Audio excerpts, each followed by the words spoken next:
Welcome to Sports Geek Amplify, where we profile sports technology solutions to drive results for your sports business.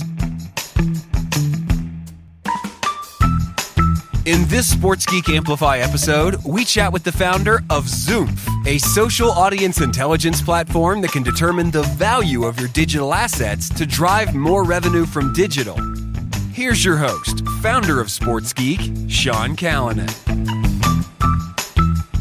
I could say I've left the best till last, but I love all of the people in the Sports Geek Amplify cohort equally, but very happy to welcome Amir Zanozi from Zoomph. Welcome, Amir. Hey, excited to be here, Sean, and geek out with you, longtime listener. I've always wanted to say that, so excited to be on here and looking forward to some tough questions from you. I've seen what you've done in the past. Definitely, we will get stuck into that. And like you said, we are longtime friends. Back in the olden days, where people used to go to conferences, we have met up multiple times. Hopefully, those days will return. I know the Zoomph origin story, but a lot of the listeners might not know the Zoomph origin story. How did Zoomph get started? Yeah, no, great question. I'll keep it quick because you usually need 5 years to tell it. But, we started off doing work with the State Department, believe it or not. We would look at the impact of diplomacy in areas like the Arab Spring, and we started creating some solutions. We were within an agency, and the CEO was like, hey, this is not going to fly in the government. Let's get you guys out there and in the commercial world. And we just started creating fan engagement tools, working with everyone from Coca-Cola, Twitter, was having a lot of fun, followed customer requests around data, started getting the audience analytics. 2018, the Cowboys came to us and they said, hey guys, we're doing a lot of partnership content on social media. Our marketing team is not the use of this. It's our partnerships team. We said, hey, that's not us. We're flattered, but we're a social media fan engagement. They said, no, we really think you're the best. Nephew, we're the Cowboys. And we said, okay, let's do it. And we crushed it and did another project with MSG, crushed that. And lo and behold, we had a partnership platform ahead of us. So last couple years, we've been focusing and building on this and just growing tremendously in sports and esports. A great startup lesson there. Listen to the customer. Sometimes you don't know, you're selling a product and you think your product's going this direction. But when the customer says, no, you solve this problem for us, that's what we want. So that problem, which is one that I think would be familiar with a lot of the listeners, is, hey, how do we value? What is this worth? I mean, we've got the digital to dollars pillar of know your value, and over the last 10 years, we've done all of the different methods of trying to aggregate all the different assets and all the different analytics and a little bit of art, a little bit of science to try to say, oh, this social series or this Instagram post or this tweet is worth this. That's where you started, because you had the back end access and you were playing and being in the analytics space so much across multiple platforms. That's where that genesis of that work started, and that's pretty much what the Cowboys were coming to you for. Yeah, you nailed it. We joke and we call ourselves King of the Earned, if for those Game of Thrones fans out there. But because we were a fan engagement platform, we had to specialize in bringing in content from other people to visualize in these screens in center field, center hung, on the ice, what have you. And because of that, we really got really great at understanding data that we didn't have authentication for. And so that was really helpful for benchmarking. It was really helpful for capturing every piece of content. And at the end of the day, attention's currency, Sean. So we're looking at all of the attention that these teams are generating and understanding what would have this cost had I run an ad and achieved the same performance on the respective platforms. So we look at the impressions, we look at the engagement, we look at the video views, we run AI across all of the content, media content, to understand when brands are being exposed. And we're capturing these moments, and then we're also understanding who is this audience that's engaging and interacting with it. And that is the real difference maker right there. It's not just the performance, it's who is engaging. And fans, I mean, it's not homogeneous, right? Just because you're a fan of a team, not everyone is like you. And multiple people come and celebrate and fan hard, right? And for all these different reasons. And their relationship, Sean, is stronger than most people's relationships to their own church, right? So what we want to understand is, okay, who's in this fan base? How do we segment them? How are they engaging? Where are the pre-existing relationships that these brands already have within these fan bases, and just deliver to the fans? If you're bringing in brands that the fans already love and admire and have pre-existing relationships with, it's a win-win-win for everyone: the brand, the team, and the fans. So, at the end of the day, we're capturing all this value in real time, understanding what does it cost for these organizations, what that value is, and then understanding who's being engaged, who's being entertained. Then how do we make that content even more resonating with them? So it's a little bit of a process, but like you said, attention is the heart of it. And whether it's sports or esports, or music or film, we just focus on sports and esports. All of these, fans are the oxygen that keeps this entire industry going, and so we do everything to deliver by them. And the good piece is not only, I guess, the content assessment of did that content work on that platform, but that audience piece. Like, I love diving in to the data and digital matrix that a sports team can produce and find what we call these audiences of opportunity, because we've moved away from this, here's all our followers and here's the pitch to our brand. We've got 1 million followers. We all know that the algorithm, and you're not going to reach all of those million. But the real value is the 100,000 that is aligned with that car partner or with that soft drink beverage or whatever, and actually delivering value there. So it's not only did the content work, but like you said, it's finding those really good audiences and understanding how you can commercialize it and it be of value to the partner. Yeah, you nailed it there. You want to get as niche as possible. We got an internal phrase here: niches get riches. And so if you can get, as niche as possible with these different audiences and understand why did they come, why did they associate, then you can bring in the right partners to really activate upon it. And so at the end of the day, this can not only be used for partnerships, winning new partners, right? Looking at your audience, what are those existing? It's not only a great way for retention by seeing that growth and affinity over time, but it's also a great way for optimizing content or understanding what audiences are coming in based off business decisions that you're making. NASCAR is a client of ours. When they banned the Confederate flags in race car tracks, that was a big decision for them, right? And it had a lot of people engaging in conversation, but we were able to look at that audience that was there beforehand from that moment of that conversation, then look at the audience that came in afterwards. And we were able to see it was more liberal, there was more women, it was Gen Z, it was millennial, it was global. We saw UK, Canada, we saw Mexico, and all of that was, done in aggregate with privacy consciousness. But we were able to see this new audience had affinities with the NBA, followed players like KD and Kyrie. And so it's just an entire new audience set. And so everything you're seeing with NASCAR today, they're working to win this adjacent audiences that they had with other sports. And from everything that you're seeing with Bubba Wallace and the Jordan brand to, you see NFL and NBA athletes now live tweeting during these events, from people freestyling, they are working. And this is how organizations need to be thinking. How do we attract a fan base that will help us win bigger partners, more opportunities? How do we show that this content can resonate with them? You don't have to reinvent the wheel. The blueprint is there. People are there. They're engaging. They're interacting. They're fans of more things than just you. So when you collect this information, it's a guiding post to understand, okay, when we overlap our audience and our brand's audience, that's our partner. This is a very terrible Venn diagram for those of you that can't see me. But what does that middle percentage look like? What is their favorite athlete at the right holder? What are the other elements that are into? And you can create this compelling content, much like what 100 Thieves does with JBL Audio and their intern to, what all these other organizations are making. And it just takes the guessing game, the hunching right out of it, to ensure that you're doing content that resonates well. But yeah, you nailed it. It's really important to understand who these fan bases are, and it's not just one individual; it's multiple groups and segmentations. And so, from an evolution of digital, we both remember the days when people were throwing digital in, or throwing it in for free, and we're like, don't give it away for free. And hopefully and gladly that we're moving away from that to be able to say digital has value.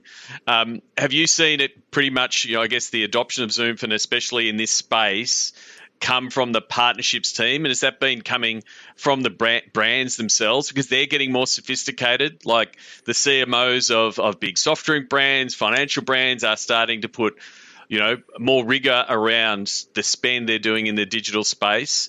Is that where the push is coming? So it's coming in from the brand saying, we want better reports. We want to be able to tell our boss that the money that we spent with you as an esports team or an NFL team or an NBA team and what you're doing in digital is justified. And then it started with the partnership team doing it as the, here's the great report that reports that we did it right. Has that really been the impetus of where most people come through the door at Zoomph? Yeah, so great setup to a really great dilemma. Most people, they don't realize, and I'm about to give away a secret, and I don't care if competitors are listening, is that the brands really own the ecosystem, right? Because they are the partners, they are funding it. They don't want to be sponsors. They're not doing this for the love of the sport. They're doing this because they have a bottom line and they need to meet it. And there's no better way than to gain trust in a new market through a sports property. I mean, there's no better way, right? And now if you make your data easier for those brand marketers and media buyers to consume and compare against their other assets and other investments, whether it's Spotify, whether it's YouTube ads, whether it's radio ads, whatever it might be, right? If you make it easier for them to compare it and see the value that you provide for them, they're going to invest more into it. There's just nothing like sports marketing. So what we do with our platform is we make it as easy as possible for brands to understand the impact that these properties are providing them. And so that's really the secret of it, is we just make that data so easy to consume. And so brands are really funding and pushing the ecosystem. There's a little bit of they don't want the kids grading their own quizzes anymore. And I say that in no offense, but with the pandemic, there's less money to go around. There's less people, work, people are being furloughed and let go. You don't have the ability to make decisions and get it wrong, right? And so what this means is they have to make sure that the data is there. They have to make sure they can back up their decisions and investments. And so they are putting a lot of pressure on the rights holders to provide this. And at the same time, digital, at one point it was being given away, and that attention, here's the thing, Sean, it's like sports is not the product anymore. Sports is the platform, and the product is the branded experiences that you're providing to your commercial partners. And there's so much there to go with and do, and the content, there's a reason why Disney and Netflix are fighting over content, right? Right holders and properties need to be thinking about their content in the exact same way. And they need to make sure that they're monetizing it correctly. If you go too high, brands will walk out that door, right? There has to be a conservative approach to it. It has to make sense. It has to be fair for both sides. And if you hit that and you're able to provide that engagement and entertainment and that value in front of their target audience and bringing them there, it's a home run, right? And so I should probably not reference one sport over another metaphor, but I mean that's it. At the end of the day, it's brands own this ecosystem. How do we make it easier for them to understand the value that sports provides them? And I think the pause in live sports, nothing showed us the world more than how bad we needed sports in that pause. I know it was painful for everyone, and so it's been interesting to see how brands have come into the mix and invested more into it. And now we're seeing new different categories as well, from personal care. You're seeing Manscaped. You're seeing all these organizations like Invisalign, right? Coming into there, and they're not looking to do it for the as great as the people are behind these brands. At the end of the day, you need to deliver. And that's where I guess where digital has the currency of that performance marketing, like the Manscapes and the Invisaligns and the financial companies that say we want digital to drive a result. So we're moving away from that media buy, brand awareness piece to how do you drive a result. And so I think that that ability to present a report that says here is your sports media spend, not calling it sponsorship, and comparing it to TV, comparing it to radio, comparing it to YouTube ads. I think that's vital, because I think that's where more of the money is. And then, the more trackable, the better. And then the added benefit is what you were saying before, is your digital folk, moving away from the partnership commercial folk that can see the commercial reality. Your content team can produce better content because they know what's working, and they know what niches are underrepresented in your content plan. Like it's always the case, you're looking at who you're producing your content for, and we do it for your digital cheer squad. That super tribal, consume everything. I've got a tattoo of the team on my back, fan. But then we realize, there's a segment of our fan base that is an avid fan base that we're not producing content for. And then that both becomes an opportunity for your content team to dive into something and do something on a particular platform or a particular style. And the cycle, it starts getting, hopefully my digital divorce counselor rates start dropping because the commercial guys and the digital guys start working together. So that's one of the key pieces. Yeah, and you've been ahead of the times with the Digital to Dollars program and what you've been doing, and it's a shame that a lot of this the COVID was pandemic was a catalyst for people to realize the value of what social can provide them. And one, I'd pay money. I don't know if I'm biting off more than I can chew, but to see where that tattoo is. But two, it's insane that people. One is their value that they're creating themselves, right? Two is, what about the influencers, the fans, and the impact that they make? There's David Dobrik. He gave his one of his best friends, his assistant Natalie, part ownership at the Angel City FC. Great organization, taking 10% of all their sponsorship dollars to a new benefit cause. The value of the attention that generated was insane, right? LAFC, every time Mario Lopez, hashtag AC Slater, you'll know if you know. If you don't know, I envy your youth. But, whenever Mario Lopez wears that YouTube TV kit for LAFC, there is value that's being generated that they could attribute to their ownership, to their partnership with YouTube. So it's the earned value delivers tremendously for that. And you're seeing organizations get smarter. Washington football team, I love what they're doing with their YouTube strategy, Sean. I mean, they've got a different video that goes out on a different day, targeting a different audience every day of the work week. And it's, they're not doing it on their website. They're doing it on YouTube. They're going to where fans are. They're creating content in bite-sized, entertainment, engaging ways. They're giving fans what they want, where they want it, in a way that they could search it at any time and view it, and persistently obtain viewership and exposure for their partners. This is where the future is, right? And so being able to provide the strategy in a way and calculate that value back, it's going to get harder and harder. And that's what, that's our problem for organizations. It's helping understand throughout all that content, what is that worth? Where is that going to go? And so the partnerships, that's usually where, a lot of our, the pain point comes from, because they've got to go to our partners and describe it. But we're also, we work with a lot of people in business and intelligence, and they're trying to get more and more savvier about how to take this data and merge it and compare it to other data sets that they have. So it's fascinating to see, with the, taking the data from APIs, how does this connect to our ticket buying once, if people return back to fans? How does this compare to the website traffic? How does this, all that activity and merging that data across different data sets? The two departments that I'm seeing a tremendous amount of growth in on the rights holder side is one, the creative team. And they are really the most important asset for all these organizations, that content that they create. And two, it's the business analytics and insights, because more and more weight is being put on them.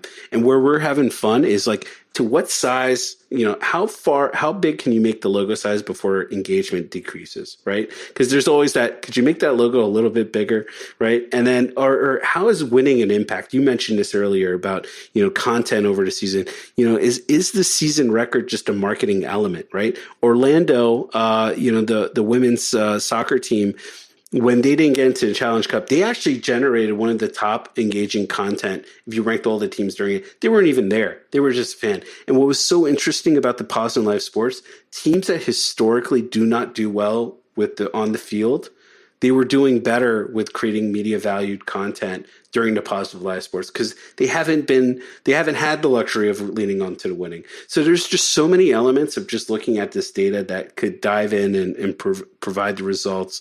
It's not just that there's a different game being played than what's on the court. And it's exciting to be a part of it and watching this grow and shift, between esports and traditional sports.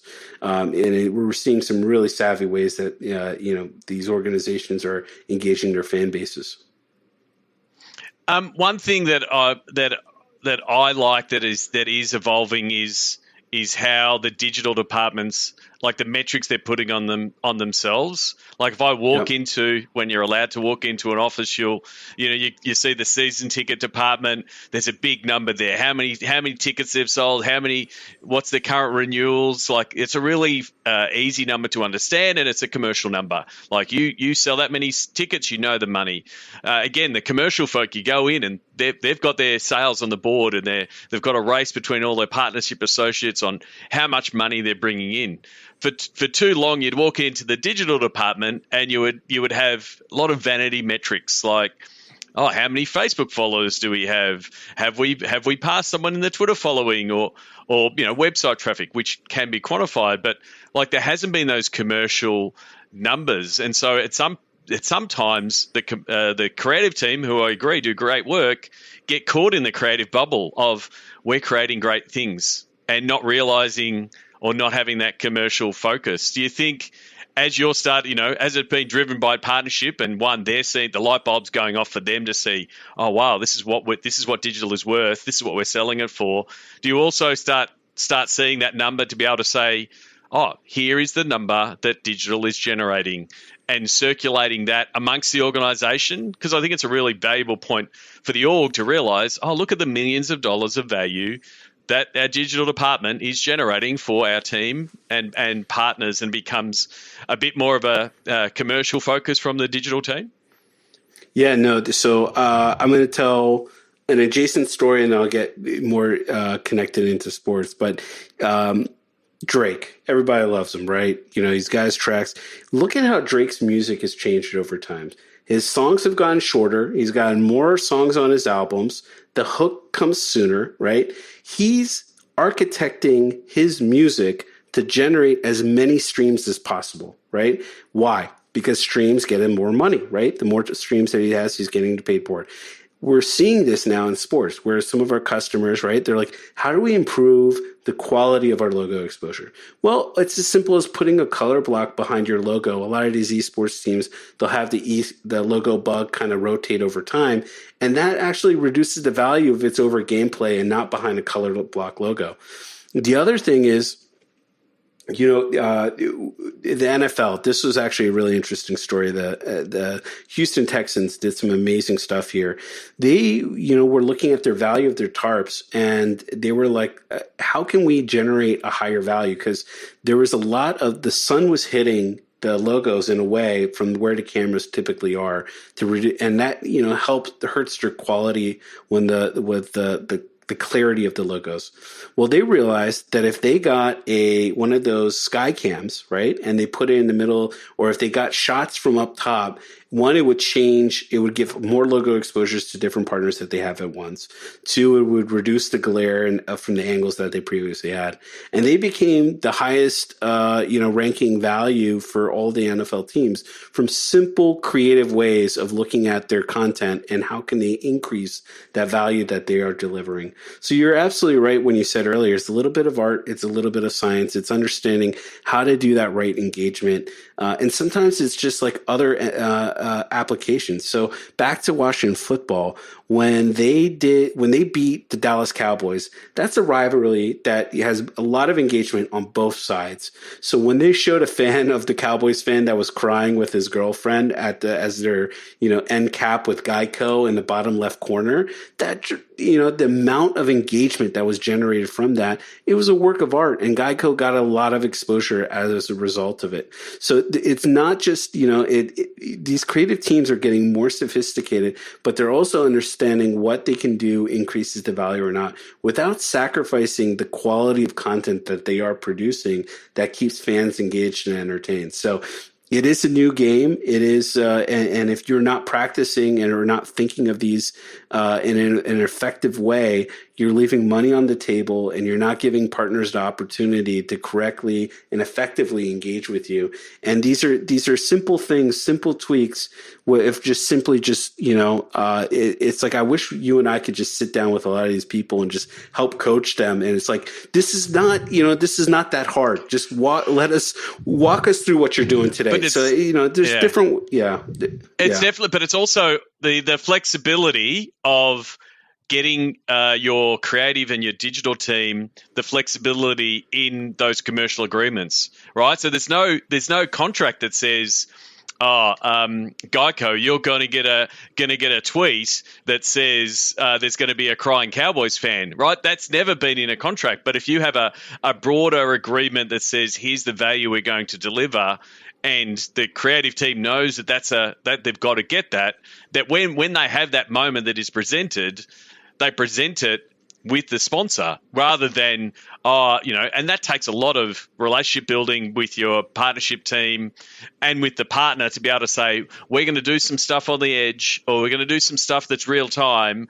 and we're going to be putting your messaging in there, but the bet on that creative, which sometimes will go viral and go great and sometimes won't, but you need to be able to have that to and fro with your commercial team and digital team to be able to execute that. Because that type of content, which is a great example, it's not in a contract. It's not in there will be 14 tweets throughout the season, and one of them will have this, which is what the initial, 6 or 7, 10 years ago, that's what the initial contracts were. The contract requires 27 Facebook posts with our logo on them and our mention on them. And like, no, that doesn't work. Like, we need to do it a bit more organically. You need to be integrated. We have to use the word authenticity.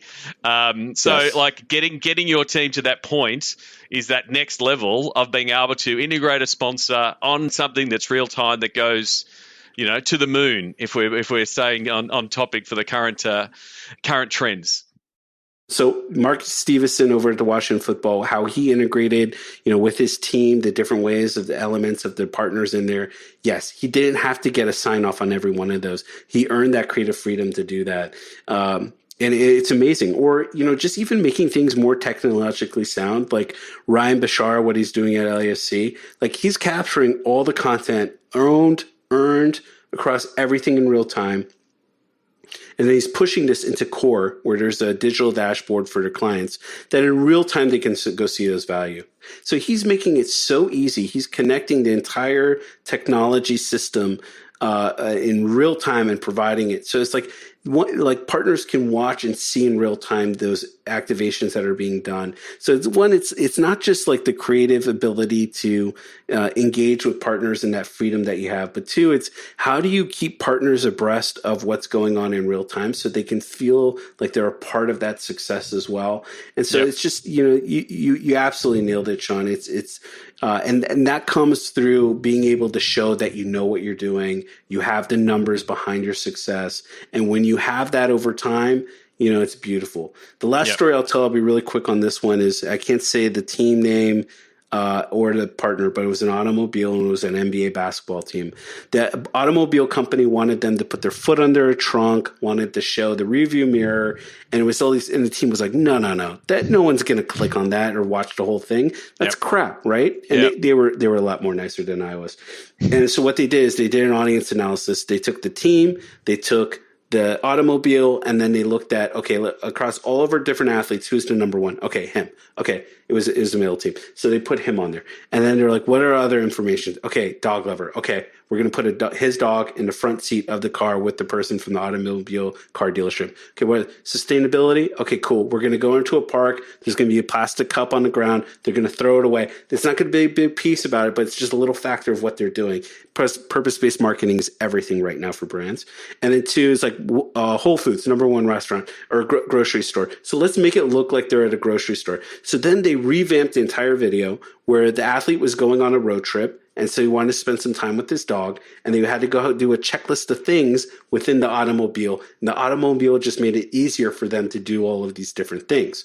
So they reinvented the entire story by using data-driven. It just resonates better. You don't know that this was made for you, but it was made for you without you even knowing it. And after you do a campaign like that, you have full creative freedom to a degree with your partners because you've won that ability to do it. So, it's just amazing what you can do creatively and how you can think outside of the box when you have the numbers to back it up and you've got the research to show that you know what you're doing. Well, I mean, that's what Netflix is doing to all of us. It knows what we're watching, the styles and genres, and that's what it's picking the next content. And, what you're just saying there is exactly the same. Like, you can dive into your data to go, well, actually, we should be doing content like this. And then the reporting piece, the being able to go back to a sponsor and have them brag about something that you have done. Like, I always talk about it. You want to be sharing barbecue stories. You want your sponsor who's at a barbecue to be telling their friend or mate, oh, by the way, our logo was on this tweet and it was worth this. It's easy. Like, they can tell it like that. It's like a little barbecue story. They're the things that add up that go, yep, we are renewing because I've been able to tell my boss either at a barbecue or at the water cooler, oh, how's it going lately? Oh, yeah, this tweet, it did this for this. We've already got our money back on our contract on a couple of different posts. So, like, that reporting piece and that storytelling piece is vital for the digital teams to be able to tell it. But then once the commercial teams can also tell it, it makes their sales job so much easier because they can be doing that with different partners as they go to market.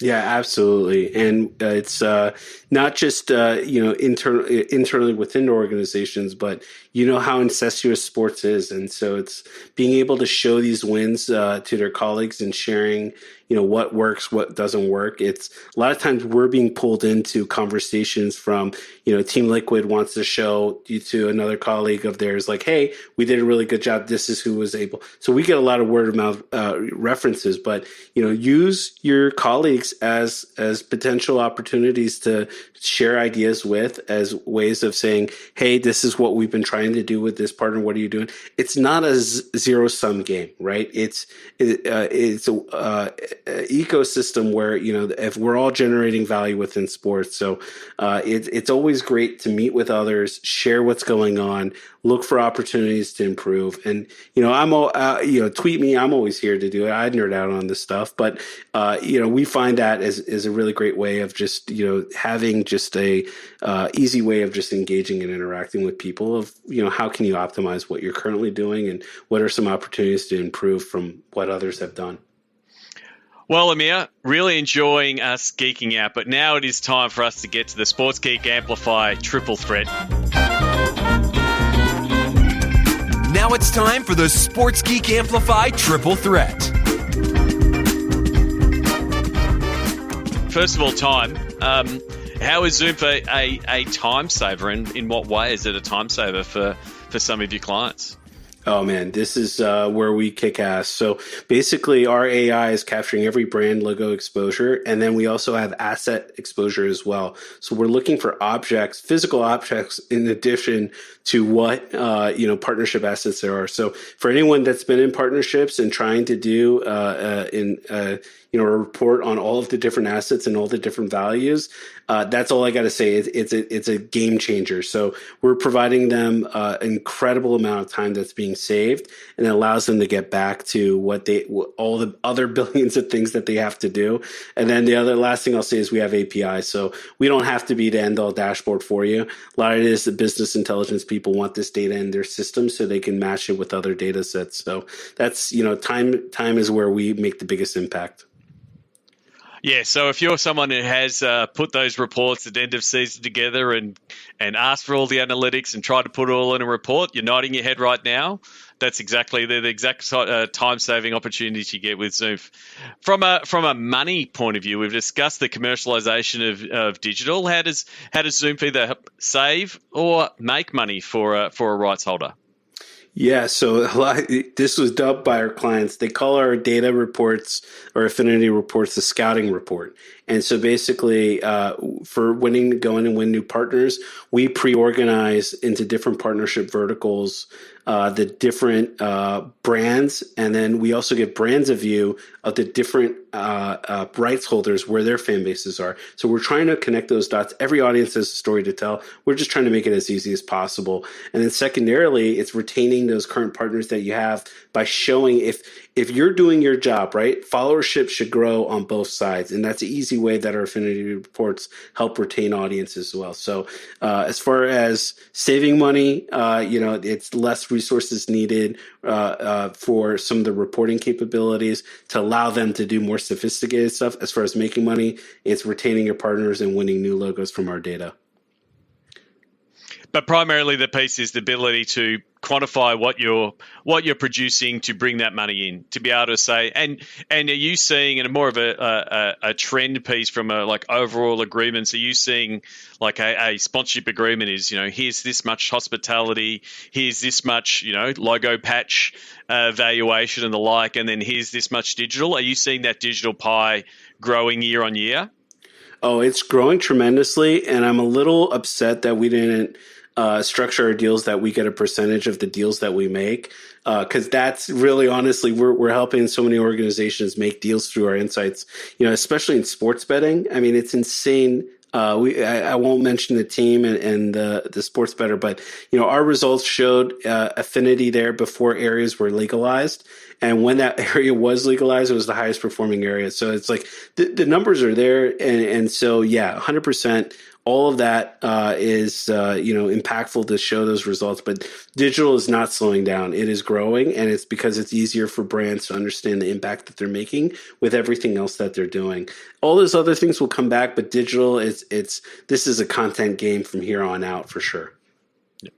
Yeah, and then from a resources point of view, what kind of resources do you need? New resources? What kind of resources are needed, and effectively use Zoomph as the tool? Yeah, as long as you have a social media team that's creating content, then we can run it and analyze it. Again, attention's currency. So as long as there's attention being generated on your social media and that's an active part of your partnership channel, we can run our AI through it. We can run our analytics through it. We can help you understand the value of it. And if you have a team that's there on your partnership team, we can provide you all of these results to help you go. We do have services that we can come in and help, but at the end of the day, it's, we're built, and this is something that makes us competitive. We're built around you. Like, we're not asking you to form to us. We form to organizations that we work with. We want to solve our clients' problems. If we're making our clients happy by solving problems, selfishly, they're going to stay with us longer. And so our customer success team has been our biggest differentiator in this. And if you ask anyone that is a Zoomph client, I'll bet you $10, right? That if they'll say customer success is one of the first 5 things that they say. It will usually be number 1, but I need that $10. So. But I'll give it there. No problems. So we can't have a podcast in 2021 without talking the past 12 months and COVID and its impact on the sports industry. I'm very lucky in my part of the world. We are starting to come out and return. Stadiums are being half filled. I'm going to be heading to the MCG later this week with hopefully 50,000 people, which is amazing considering I haven't been to the MCG in over 12 months. The industry overall has been impacted. How has it been impacted, and how have, I guess, you been working with teams to get through it, and what have been some of the changes that you've seen? Yeah, we've been very fortunate to be there building towards this future of digital, right? We saw that digital was going to be the future in sports. Now, we couldn't have predicted what happened with the pandemic. That was such a catalyst. But we look at it as an honor to help these organizations, guide them in what they do forward, from everyone from Riot Games to Golden State Warriors. Coming to us is a tremendous honor. And so we've been very fortunate to have a lot of organizations come to us because of what we've been doing out there in the space and because of the work that we've been doing. And so, we look at it as, we're trying to help these organizations, a lot of furloughs have happened, but if we can help them monetize what they're doing, keep as many people at these opportunities, that's been the special thing for us over everything. So for us, from our clients, what they're telling us is a necessity, and we couldn't be more thrilled to be their partner and help guide them. And what's great is we have so many different clients that we've become this resource hub. So any issue or problem that's kind of been out there, we've seen it and we've helped people get through it. So at the end of the day, it's just it's been exciting to be that organization for people in this time of need. I mean, and that's pretty much the genesis of the Sports Geek Amplify series is partners like yourself to help lift up and help sports back. And I've been joking for the past 12 months that COVID's going to win the Digital Transformation Officer of the Year because and definitely in the world of sports, like digital has now become a focus. Like when you can't have fans in the stands, then all your fans are digital. It's a drum that both of you and I have been banging on for 10 years, but it's great that realization has happened. And I think even when sports does come back, it is changed. Partners now know the opportunities they can do in digital. And there's completely new partners that are now doing digital that never did digital before because they were always like in-store and stadium activations. And that's what we do. Why? Because that's what we do. Like that was the only answer. And they've had to pivot to digital, whether it's, moving their businesses online, all of those kind of things. And sport is a great avenue, both, the audience piece you said earlier, like we're already doing all these things in the digital space. So it's definitely accelerated that piece. Well, and what's crazy is, Sean, the entire thing is a lot of times in the past, people didn't even give enough attention to understand how large their digital audiences are, right? They only focused on, Ticketmaster, who's in the stadium, and for all intents and purposes, really just ignored their global audience that's out there.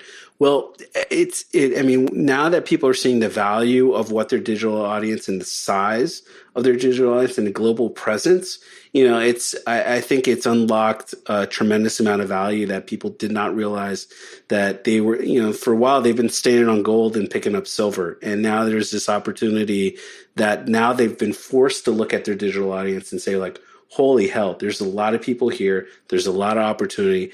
And you know what, with this fluid fan model, that's out there right now where people are focusing on the athletes, this is the opportunity to really capture fans globally and as they're being introduced to these sports by being out there and expanding your reach. So it's just, most fans will never make it into the physical, even though I'm jealous that you're being able to go in, and I can't wait for that day to come here in the States where I am. But yeah, it's, I think this has opened a whole new world.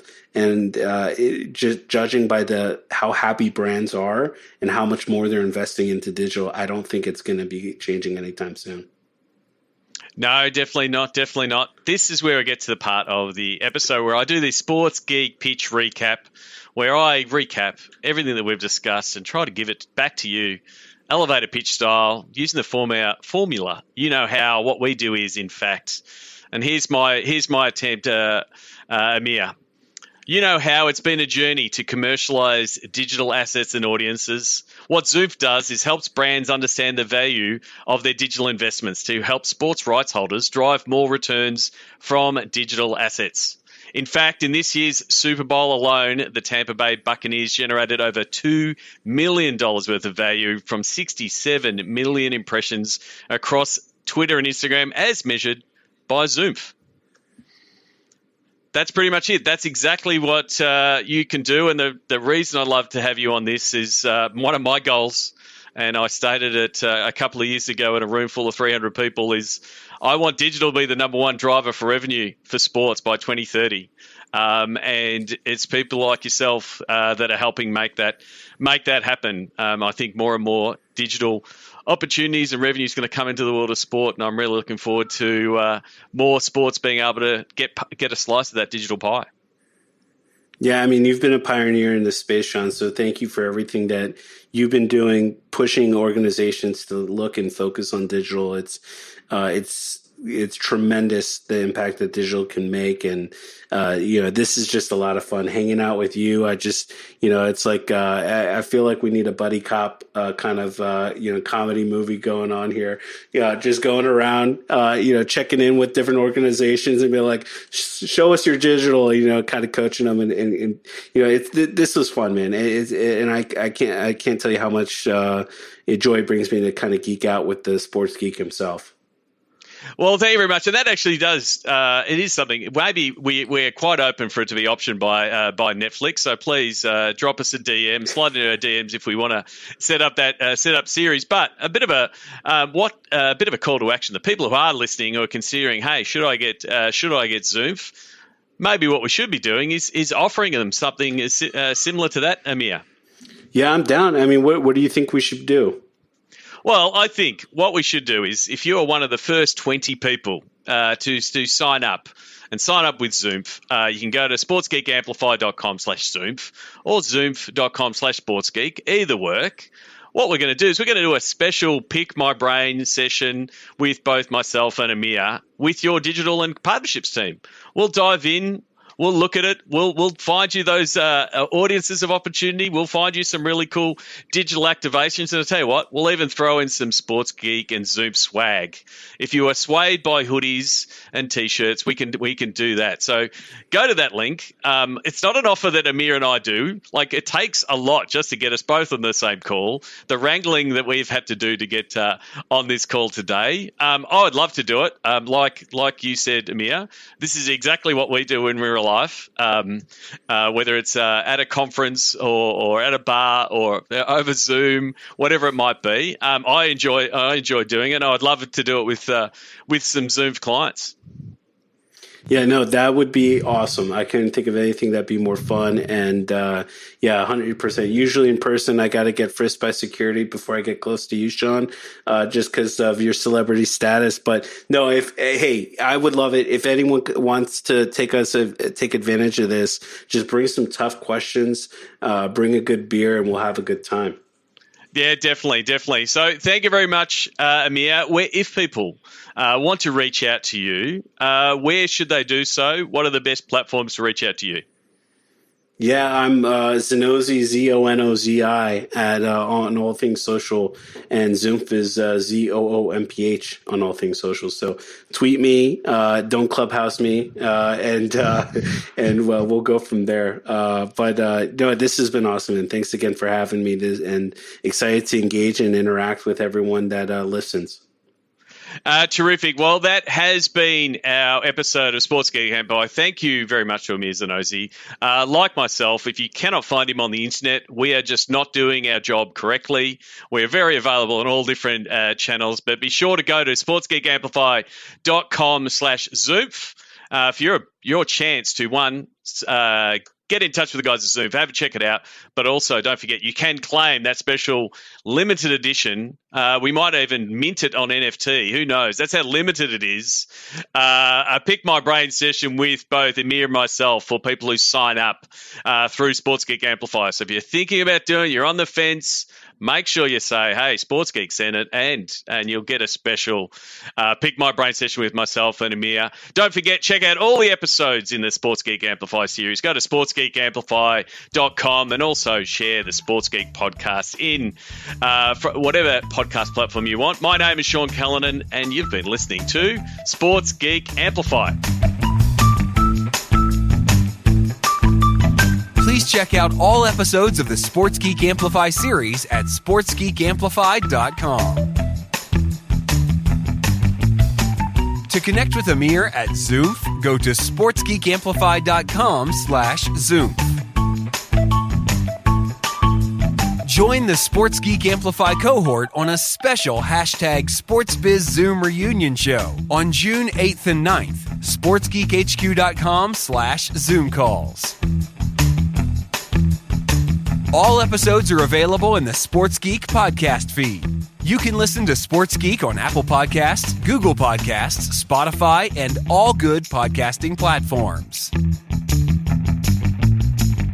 This has been a Sports Geek production.